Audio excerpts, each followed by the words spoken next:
Hello, guys. Welcome back to English Learning Podcast. Today, you're not just going to improve your English, you're also going to learn one of the most powerful career books ever written. By the end of this episode, you will discover why some people become so valuable that companies fight to hire them, why their skills make them impossible to replace, and why most people spend years chasing their passion but still end up unhappy. At the same time, you will improve your English listening, learn useful vocabulary, and practice natural English through easy and clear sentences. So, today, you are learning two things at the same time.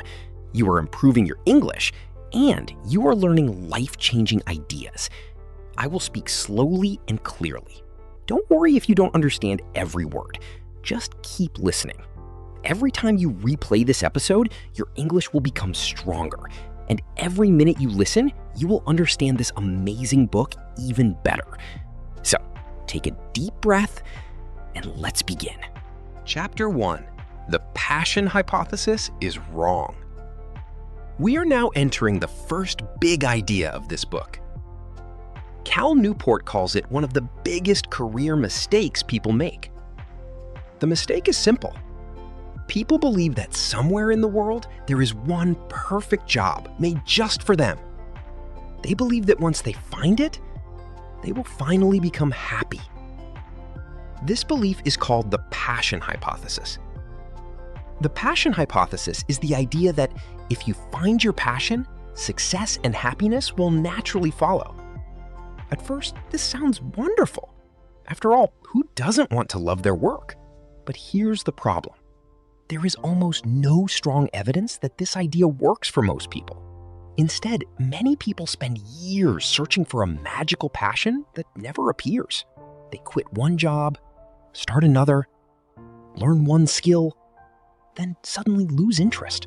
Again, they begin from zero. Instead of building expertise, they keep chasing excitement.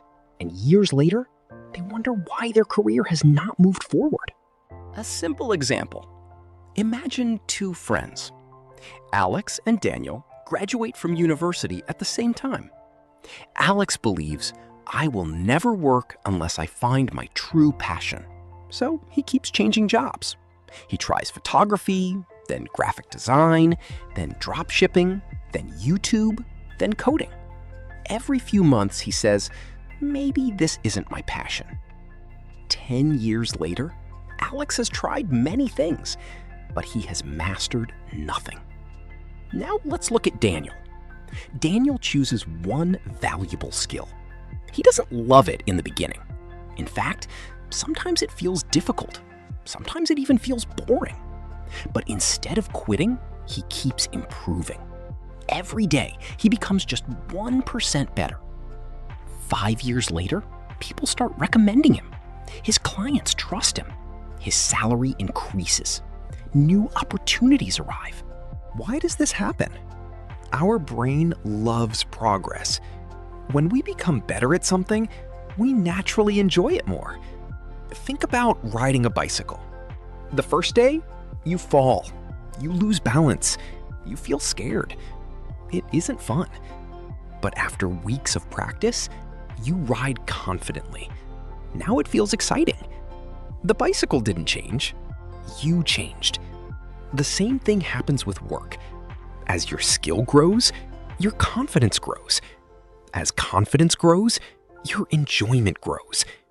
And slowly, passion begins to appear. The craftsman mindset versus the passion mindset. Let's move to one of the most powerful ideas in this entire book. Cal Newport says that almost everyone approaches their career with one of two different mindsets. The first is called the passion mindset. The second is called the craftsman mindset. At first, they may sound similar, but in reality, they lead to completely different lives. The passion mindset. Let's start with the passion mindset. A person with this mindset constantly asks one question. What can this job give me? Will this job make me happy? Does this job match my passion? Am I excited every single day? Am I getting enough recognition? Is this really my dream career? These questions sound reasonable, but there is one problem. When your attention is always on what you are receiving, you quickly become disappointed. Every job has boring days. Every career has challenges. Every successful person experiences frustration. If you expect your work to make you happy every single day, you will probably keep changing jobs forever. A simple story. Imagine a young man named Ryan. Ryan starts working as a graphic designer. During the first month, everything feels exciting. He learns new things, he meets new people, he enjoys the challenge. But after 6 months, real work begins. Clients ask for revisions, deadlines become stressful, some projects are repetitive. Ryan immediately thinks, maybe graphic design isn't my passion. So he quits. Then he becomes a photographer. A year later, the same thing happens. Then he starts learning programming. Again, the excitement disappears. After several years, Ryan has collected many beginnings, but very few achievements. His problem wasn't the jobs. His problem was his mindset. The craftsman mindset. Now let's look at the second mindset. The craftsman mindset asks a completely different question. Instead of asking, what can this job give me? It asks, what can I give this job? How can I become better? How can I improve my skills? How can I create more value? How can I solve bigger problems? Notice the difference. The focus is no longer on receiving, the focus is on becoming excellent. Think about a master carpenter. Imagine a carpenter building a beautiful wooden table. Every single day, he improves a tiny detail. His cuts become cleaner. His measurements become more accurate. His designs become more beautiful. He doesn't wake up every morning asking, do I still feel passionate about wood? Instead, he asks, how can I build an even better table today? Year after year, his reputation grows.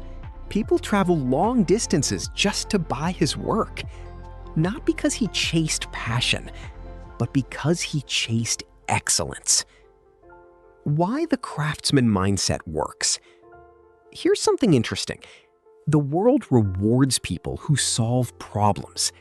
The better you become, the more valuable you become. Imagine two employees. One always complains. The other always learns. One avoids difficult tasks. The other accepts challenges. One watches the clock. The other watches his progress. After 5 years, who do you think gets promoted?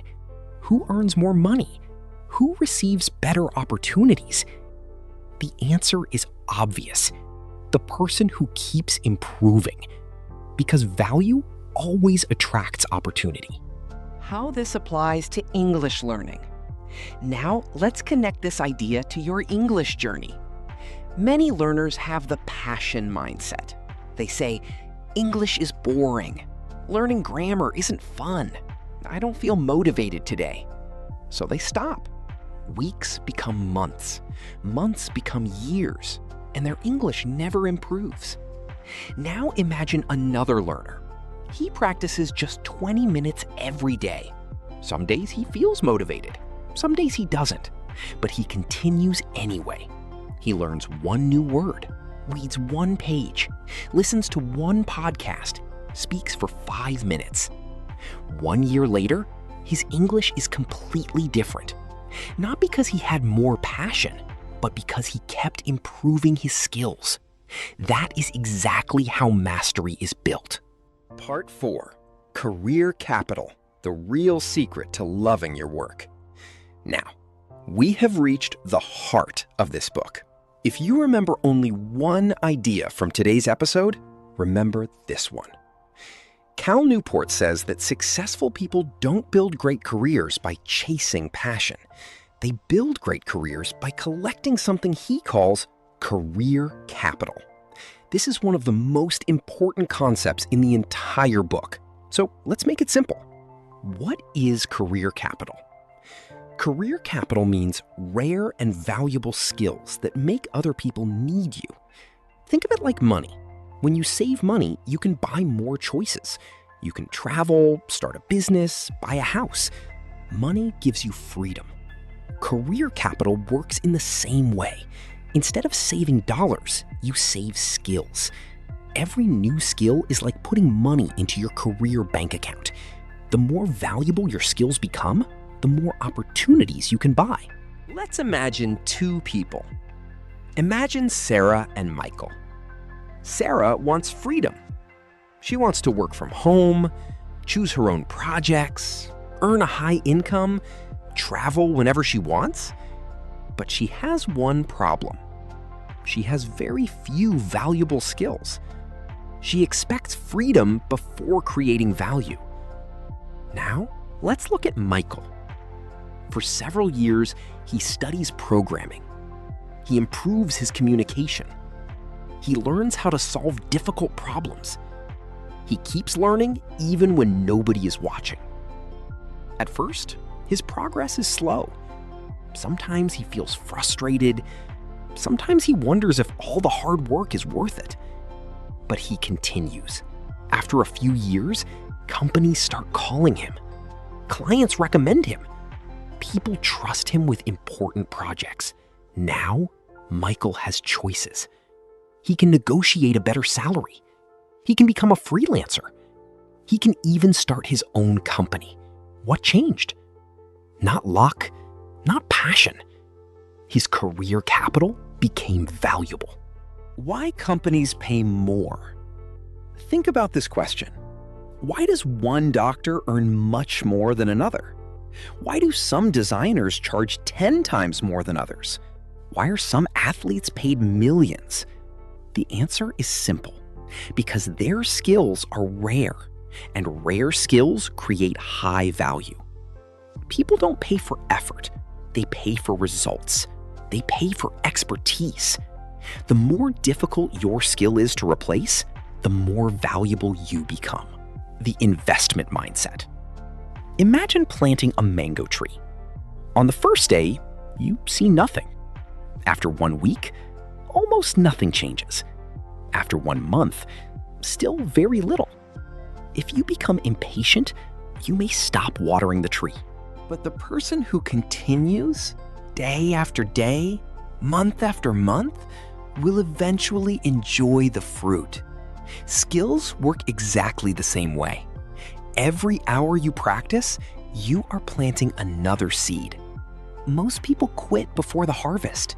Successful people stay long enough to enjoy it. How this applies to English learning. Now let's connect this idea to your English journey.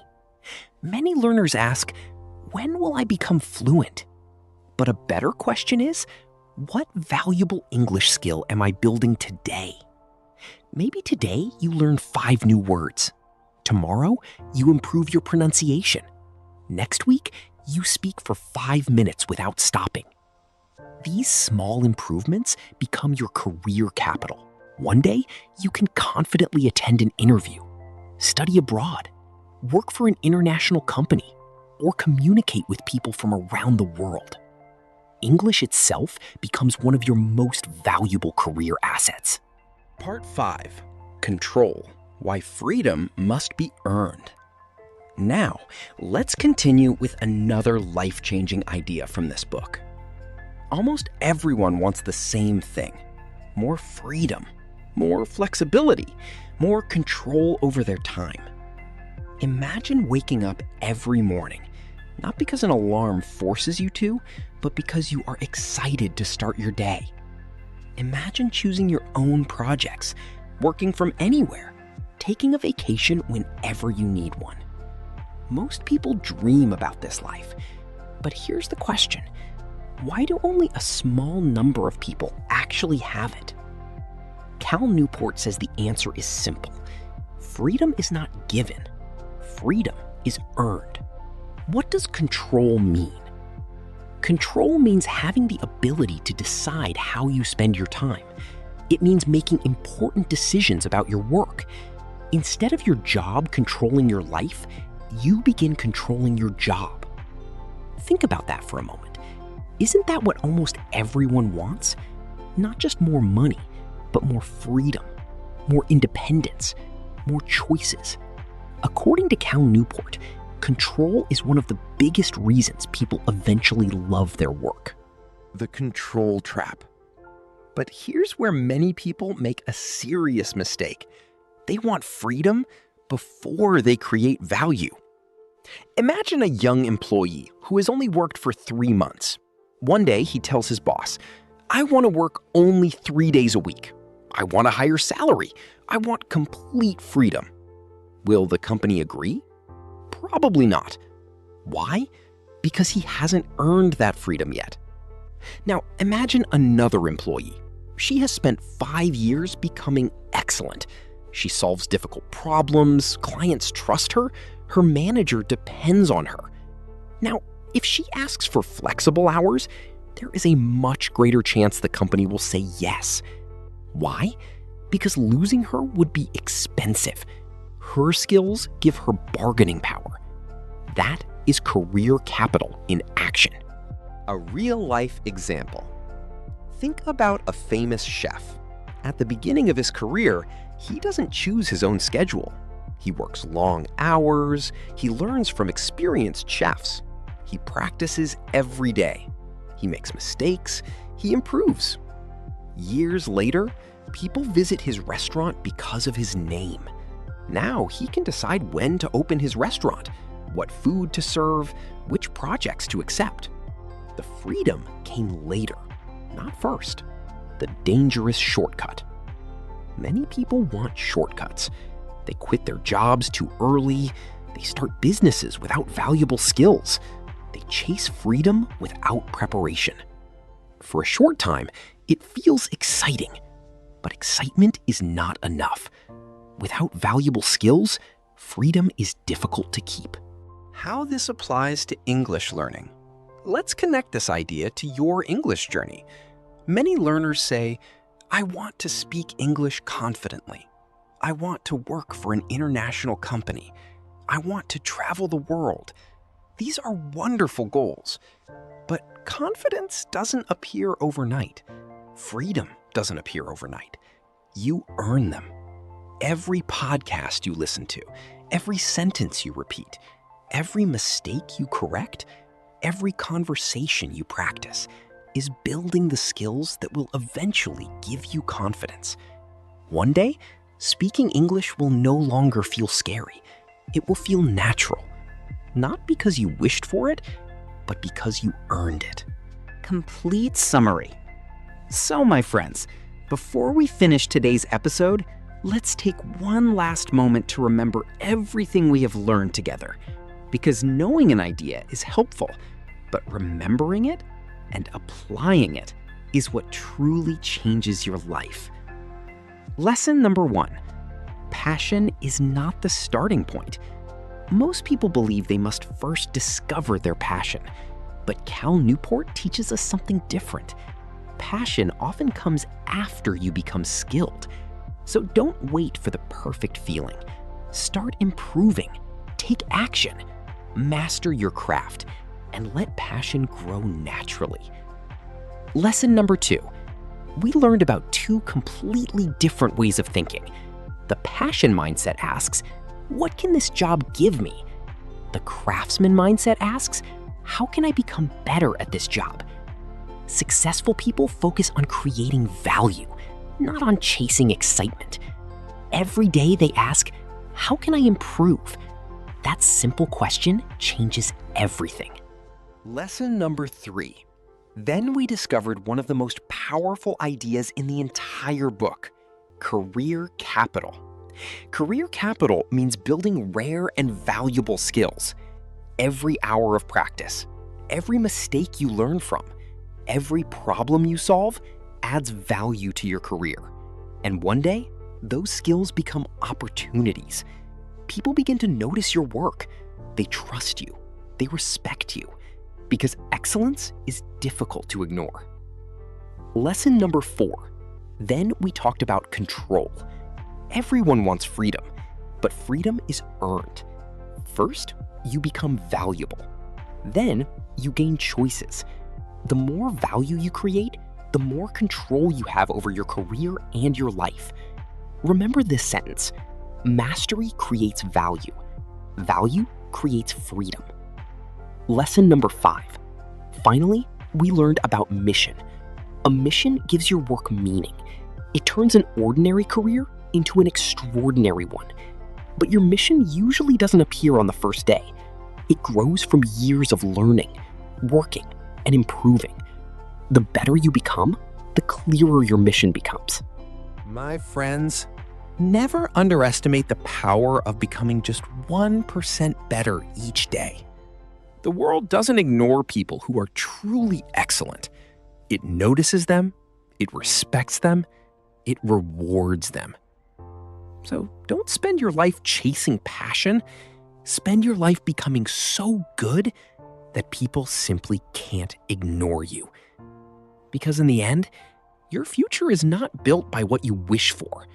It is built by what you practice every single day. Thank you so much for spending your time with me today.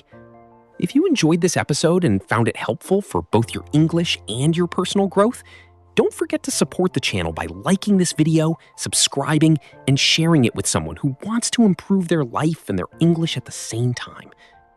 Until our next episode, keep learning, keep growing, keep practicing.